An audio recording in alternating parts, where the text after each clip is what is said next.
Now आज के topic को स्टार्ट करते हैं। उससे पहले मैं आपको याद दिला दूं कि एक्सटर्नल फैक्टर्स क्या होते हैं। जितना हमने अभी तक जितने लेक्चर्स लिए इतना तो आपने जान लिया होगा कि वो फैक्टर्स जो हमारे कंट्रोल में नहीं होते, हमारे कंट्रोल से बाहर होते हैं, जिनके ऊपर हमारा कोई कंट्रोल नहीं होता।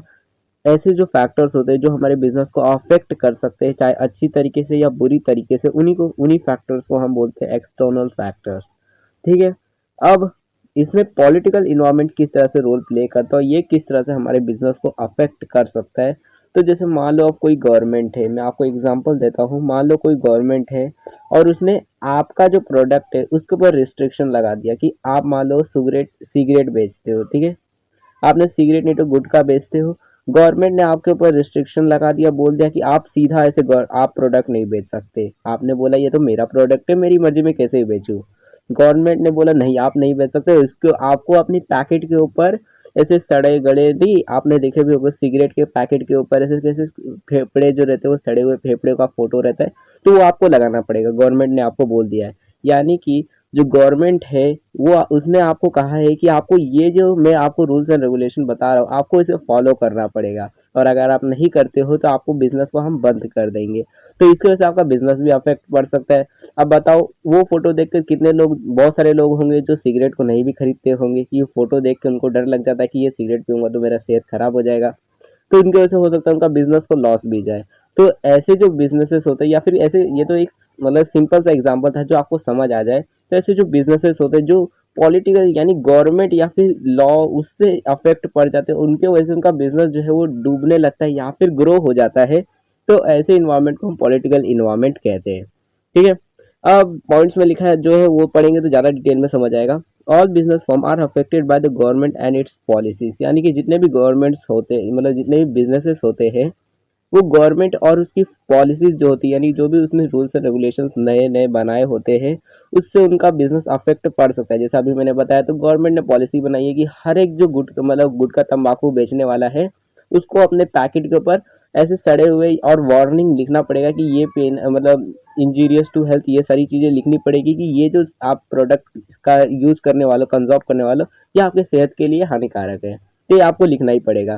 तो कुछ ऐसे पॉलिसीज होते हैं जिनको फॉलो करना पड़ता है बिजनेस फॉर्म को, जिसकी वजह से हो सकता है उनका जो बिजनेस है वो अफेक्ट भी पड़ सकता है अच्छी तरीके से या फिर बुरी तरीके से। यानी वो हो सकता है उनके लिए अपॉर्चुनिटी हो और कुछ लोगों के लिए वो खतरा भी हो सकता है। देन आगे लिखा है political force decide the nature of business programs and project to be undertaken for development of the country. यानी कि बेसिकली जो भी पॉलिटिकल, मतलब बेसिकली जो भी गवर्नमेंट होगी वो जो भी डिसाइड करेगी और जिससे भी हमारा बिजनेस होगा उसी के हिसाब से, मतलब बेसिकली जो कंट्री का डेवलपमेंट, देखो गवर्नमेंट क्या चाहती है कि गवर्नमेंट चाहती है कंट्री की डेवलपमेंट हो। आप गुटखा तंबाकू बेचोगे तो वो गवर्नमेंट क्या चाहेगी कि उसके अंदर आप वो चीज ना बेचो, कम से कम बेचो। तो इस वजह से काफी सारी चीजें आपके ऊपर रिस्ट्रिक्शन लगा सकती है, या फिर अगर समझ लो आप दवाइयाँ बेच रहे हो तो काफी सारे आपके लिए छूट बना सकती है, काफी सारी पॉलिसीज बना सकती है कि अगर आप ये चीज बेचते हो तो आपको ये टैक्सेशन में हम छूट दे देंगे, ये आपके लिए पॉलिसीज रहेगी। ऐसे काफी सारे पॉलिसीज बनाते हैं। एंड देन आगे लिखा है political forces decide the nature of business programs and project to be undertaken for development of the country.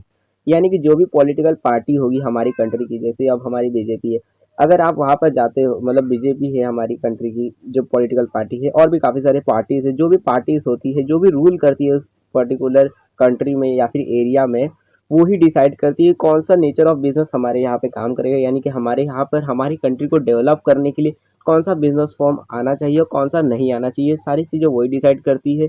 और अगर मान लीजिए आपका जो मतलब बिजनेस है वो उनकी डिसाइड, मतलब उन्होंने जो डिसाइड किया उसके अंदर वो फिट नहीं बैठता है, तो सो दैट वहाँ पर आपका बिजनेस जो है वहाँ पे अफेक्ट पड़ सकता है। And then political environment include stability and peace in the country, specific attitude of elected representative. यानी कि पॉलिटिकल इन्वायरमेंट के अंदर स्टेबिलिटी और पीस आता है, यानी कि कंट्री के अंदर शांति आती है जब पॉलिटिकल इन्वायरमेंट रहता है, और एक कंट्री के अंदर स्टेबिलिटी भी आती है। यानी कि जैसे मान लो अब जैसे पीएम मोदी है, तो लगातार सरकार, मतलब उनकी सरकार जो है लगातार आते जा रही है, तो इसकी वजह से जो उनकी एक स्टेबिलिटी आ गई है कि यानी कि एक पर्टिकुलर इलेक्टेड रिप्रेजेंटेटिव है जो हमेशा सरकार चला रहा है, जिसकी वजह से लोगों में स्ट्रेंथ भी आ जाती है। बेसिकली लोगों को विश्वास हो जाता है कि हर बार यही पर्सन जीत रहा है, यानी कि ये कुछ अच्छा काम कर रहा है। Then political stability gives the signal of strength confidence to various interest group and investor in the long term project. और पॉलिटिकल स्टेबिलिटी, यानी कि पर्टिकुलर एक इलेक्टेड रिप्रेजेंटेटिव है जो हर बार मतलब सरकार अपनी ला रहा है, उसकी वजह से क्या होता है, लोगों को सिग्नल मिलता है, जो इन्वेस्टर्स होते हैं वो बड़े बड़े जो रिस्की प्रोजेक्ट्स होते हैं या फिर जो बड़े लॉन्ग टर्म के प्रोजेक्ट्स होते हैं जो लंबे समय तक करने हैं, वो उन इलेक्टेड मतलब जो भी सरकार है उनके भरोसे पे कर पाते, क्योंकि उन्हें पता रहता है ये जो पर्सन है या फिर ये जो ग्रुप ऑफ पीपल्स है, ये भी जो सरकार है, ये लगातार आते जा रही है और ये आगे भी मतलब यही रिप्रेजेंटेटिव बनने वाले हैं। इस वजह से जो इन्वेस्टर्स होते वो भी पर्टिकुलर बिजनेस फॉर्म में उस कंट्री के इन्वेस्ट कर पाते हैं। वरना अगर हर साल में अगर चेंज होते रहेंगे तो लोगों को भरोसा ही नहीं होगा कि पहले वाले जो मतलब मिनिस्टर थे उन्होंने कुछ बताया था, फिर नए वाले ने आए, नए जो मिनिस्टर आए उन्होंने दूसरा कुछ बोला और बोला कि पुराने वाले जो थे उन्होंने उनकी बात छोड़ो मेरी बात सुनो। देन उसके बाद दूसरे आएंगे उनकी बात सुननी पड़ेगी, अलग अलग लोग आएंगे, तो वहाँ पे क्या इन्वेस्टमेंट हम लॉन्ग टर्म पे नहीं कर पाएंगे कि हमें सोचना पड़ जाएगा कि अगले साल पे दूसरा आने वाला है, उस टाइम पे फिर क्या होगा, हमारे पैसे तो नहीं ना डूब जाएंगे।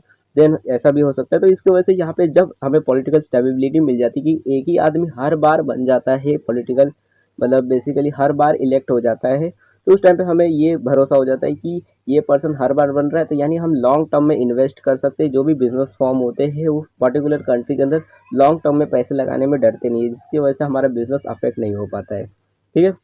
देन आगे लिखा है similarly ideology of the political party influence the business organisation and attitude of government officials toward business has an impact on business.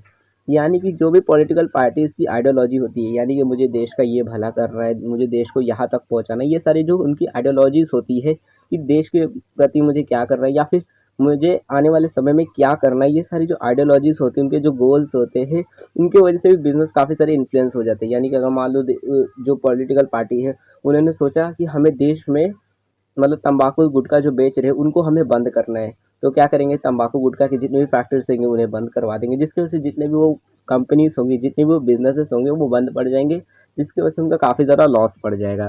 तो इनके जो आइडियोलॉजीज होती है इनकी वजह से काफ़ी सारे बिजनेसेस जो है अफेक्ट पड़ जाते हैं, अच्छी तरीके से या फिर बुरी तरीके से। ठीक है। और इनका ये जो गवर्नमेंट ऑफिशियल्स होते हैं, इनका जो एटीट्यूड होता है बिजनेस की तरह, वो भी काफ़ी ज़्यादा बिजनेस को इम्पैक्ट करता है। यानी कि अगर आपका बिजनेस उन्हें अच्छा लगता है तो इसकी वजह से वो आपको काफ़ी सारे ऐसे मतलब टैक्सेशन में रिलीफ दे सकते हैं या फिर काफ़ी सारे ऐसी चीज़ें दे सकते हैं जिनकी वजह से आपका फ़ायदा भी हो सकता है। और अगर आपका बिजनेस उन्हें ख़राब लगता है तो उस टाइम पे वो आपसे काफ़ी ज़्यादा टैक्स भी ले सकते हैं। जैसे आप दारू में बहुत ज़्यादा टैक्स लगता है, देन ऐसे जो चीज़ें हैं जो गवर्नमेंट को सही नहीं लगती है लेकिन फिर भी आप ज़बरदस्ती चाहते हो कि मैं वही काम करना चाहता हूँ, तो उस टाइम पे आपको काफ़ी ज़्यादा फाइन और काफ़ी ज़्यादा टैक्स भी भरना पड़ जाता है।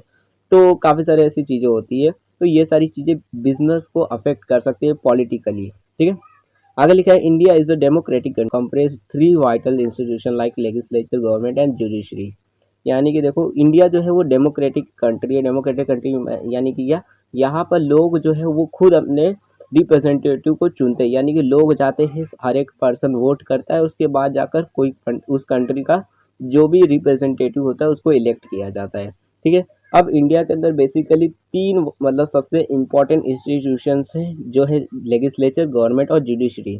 लेजिस्लेचर का मतलब होता है जो असेंबली होता है उसी को हम लेजिस्लेचर कहते हैं, गवर्नमेंट तो अपनी सरकार, और जुडिशरी का मतलब होता है जो अदालत होती है उसे हम जुडिशरी कहते हैं। ठीक है।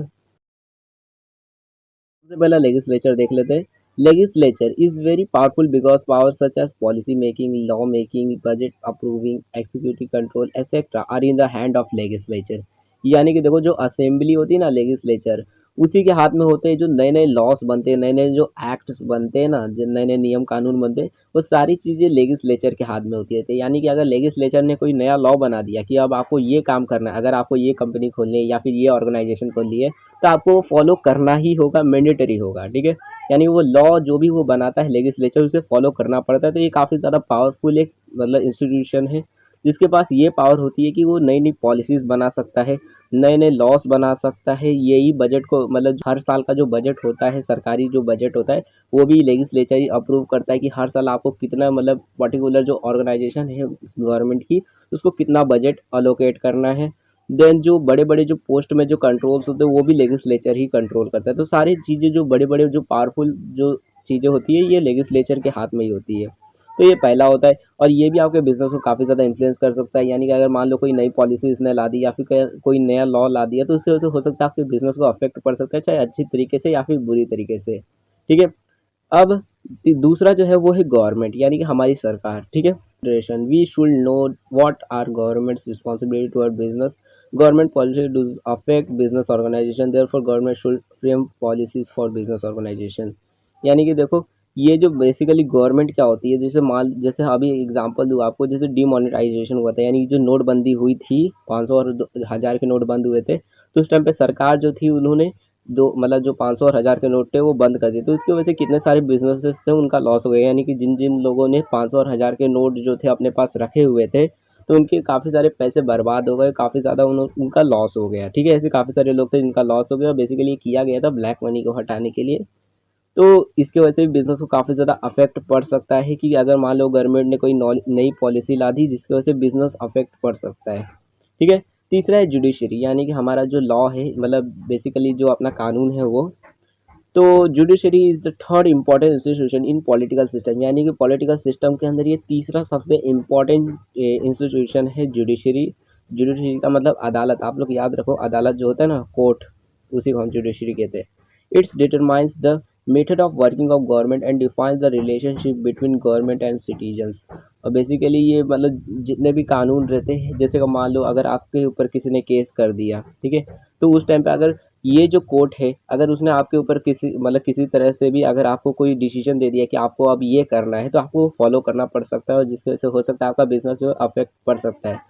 और बेसिकली ये गवर्नमेंट और सिटीजन्स के बीच में रिलेशन डालता है कि अगर गवर्नमेंट ने कोई गलती की है और सिटीजन्स जो है, मतलब लोग जो है, अगर वो उनके ऊपर केस कर देते, तो उस टाइम पे गवर्नमेंट को भी उसका भुगतान करना पड़ सकता है। तो बेसिकली ये भी, ये जो जुडिशरी होती है ये भी हमारे बिजनेस ऑर्गेनाइजेशन को अफेक्ट कर सकती है, चाहे वो गवर्नमेंट की ऑर्गेनाइजेशन हो या फिर प्राइवेट ऑर्गेनाइजेशन हो। कोई भी ऑर्गेनाइजेशन हो, कोई भी बिजनेस फॉर्म होती है, उसको ये जुडिशरी अफेक्ट कर सकती है। यानी कि अगर हमने गवर्नमेंट के ऊपर भी केस कर दिया, तो अगर कोर्ट जो है वो हमारे फेवर में मतलब दे देती है डिसीजन, तो उस टाइम पे वो जो कोर्ट होगा उसके वजह से गवर्नमेंट को भी अपना ऑर्गेनाइजेशन बंद करना पड़ सकता है और बिजनेस फॉर्म बंद हो सकती है, या फिर काफ़ी सारे ऐसे चार्जेस देने पड़ सकते हैं। तो बेसिकली जुडिशरी भी हमारे बिजनेस को काफ़ी ज़्यादा अफेक्ट कर सकती है, अच्छी तरीके से भी और बुरी तरीके से भी, यानी हमारे फेवर में भी कर सकती है और हमारे अगेंस्ट में भी कर सकती है। सो डैट ये सारी चीज़ें थी पॉलिटिकल इन्वायरमेंट के बारे में, कि पॉलिटिकल इन्वायरमेंट वो सारी चीज़ें हैं जो हमारे बिजनेस को अफेक्ट कर सकती है पॉलिटिकली, ठीक है। आई होप आपको सारी चीज़ें समझ आ गई होगी। जैसे कोई नया लॉ बन जाता है उसके वजह से हमारी बिजनेस फॉर्म जो है वो अफेक्ट पड़ सकती है। देन काफ़ी सारे गवर्नमेंट के पॉलिसीज होते हैं कि आपको ये करना होगा आपके बिजनेस को, अगर आपको चलाना है, तो ये भी एक मतलब बेसिकली आपके बिजनेस को अफेक्ट पड़ सकता है। देन ऐसे काफ़ी सारी चीज़ें होती है जो हमारे बिजनेस को अफेक्ट कर सकती है, उसी को हम बोलते हैं पॉलिटिकल इन्वायरमेंट, ठीक है। देन आज का हमारा टॉपिक तो हो गया। नेक्स्ट हमारा टॉपिक है इकोनॉमिक इन्वायरमेंट, यानी इकोनॉमिक इन्वायरमेंट क्या होता है, और बेसिकली इसके बाद हम बाकी के जो इन्वायरमेंट है वो भी देख लेंगे। अगर आपको ये वाली वीडियो देखनी है तो ये ऊपर वाली वीडियो को देख लो, वरना नीचे वाली प्लेलिस्ट को क्लिक करके सारी वीडियो देख लेना, वरना चैनल को सब्सक्राइब करके इस वीडियो को अपने दोस्तों के साथ शेयर कर दो।